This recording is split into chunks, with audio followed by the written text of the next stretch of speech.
Sa usapin ng mga flood control projects na nauugnay sa katiwalian, hindi pwedeng ihiwalay ang papel ng pamunuan ng kamara. Bilang speaker, si Martin Romualdez ang may kontrol sa direksyon, balanse at kapangyarihan sa loob ng institusyon. Ang tanong ng bayan ay hindi simpleng sino ang pumirma, kundi sino ang nagbigay daan. Hindi rin maikakaila na si Zaldico ay nagkaroon ng malakas na impluensya sa usapin ng appropriations. Ngunit ang ganitong kapangyarihan ay hindi basta napupunta sa isang mambabatas kung walang basbas, tiwala at pahintulot mula sa pinakamataas na liderato ng kamara.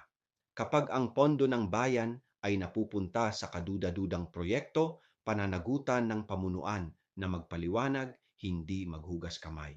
Para sa atin na may pakialam sa bayan, malinaw ang prinsipyo. Ang kapangyarihang nagbibigay daan sa katiwalian ay hindi inosente. Kapag hindi pinigilan, kinonsinti. Kapag hindi nilinaw, pinrotektahan.